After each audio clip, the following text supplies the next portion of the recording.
Ladies and gentlemen, boys and girls, welcome back to another Mike Papakilu, maybe not YouTube channel anymore, video. If you guys want to see what I'm talking about, it'll be on the upper hand corner. We are definitely not going to be on only YouTube here in the near future, but we have a new sponsor that I want to bring to you guys. I reached out to Red Hill Tactical, and much to their, words are hard, they replied very fast. So it was very cool to see someone who actually wanted to sponsor and help someone get into the shooting sports. Red Hill Tactical, looking back at a lot of my old USPSA videos, they sponsor quite a few of the major matches that I wanted to go to and the ones that I did go to. So check them out, redhilltactical.com. This is their USPSA double-lined Kydex holster. I went for the red inner and the tactical tan outer because that's what the color my old holster was, and I have a couple of belt systems now, so I try and color code them. So the tan is for my Canik, and they were happy enough to send the adjustable slightly drop offset hanger there. So we're going to be assembling that today, which shouldn't take too long. So the holster comes like this. It's got the fasteners in the back. Need to grab the Phillips head for my screwdriver here and take those out. And they were even kind enough, if you look here on the back side of this guy, I've got my own Allen head there. They included some Loctite, which was super cool of them. Which I imagine they do that for all of their holsters. Because you don't want this thing flying off in the middle of a 3-gun match or a USPSA match, because nobody wants to go to Dairy Queen.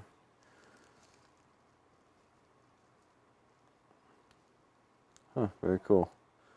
So there you go, that's how you open the Loctite. You just rip that bad boy off. Come on, there you go. That's pretty neat, never seen that before.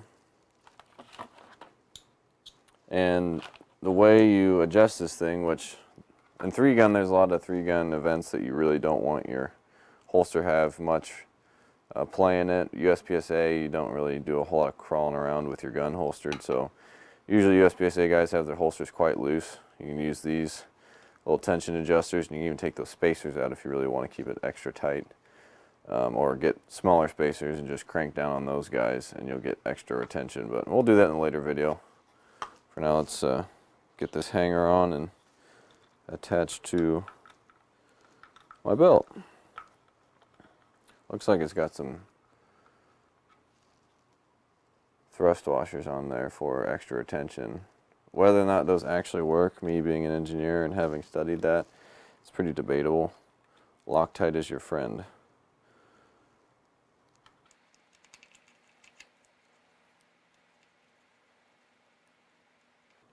And then, as you guys know, for USPSA, I shoot production division.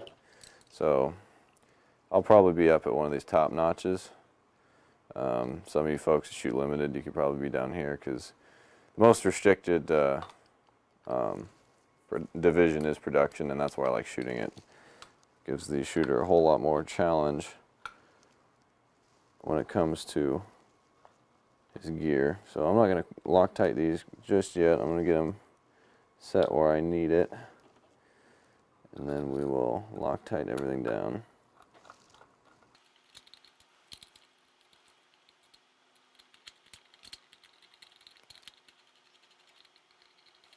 So I'll get that set nice and loose on there for now, and then we'll change out my bit here. I would just stuck with the one fastener. Just if I had one criticism of this, stick with the hex head, because Phillips heads are kind of silly. But we will take this, put it on my belt, put the old clapped out Canik in there. That has a new recoil spring now, for those of you who've been watching for a while. After 11,000 rounds, it definitely needed a recoil spring. After 5,000 rounds, it probably needed a recoil spring, but I just wanted to neglect it for the sake of the review, and it did very well for a $300 gun. So see if that'll slip through the belt.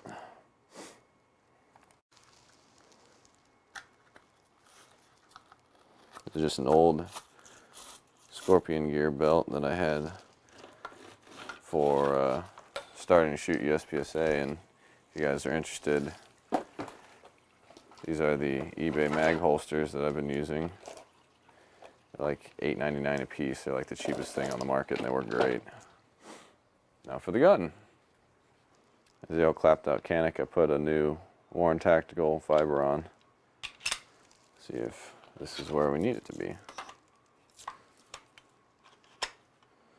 I think that's perfect because the heel of the gun has to be above the belt. Cool. So I was right in my assumption. I'm on the second notch there, and as you can see, as long as we get it canted right. So that's one thing that this slider gives you the ability to do. You can cant your gun a little bit. I like a little bit of forward cant, and that gives us a little bit of leeway because that has to be above the belt. So I'm going to go ahead and put some Loctite on these and get this thing tightened down.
Alright, so you competitive folks here, for production division, there's the silly hip bone rule.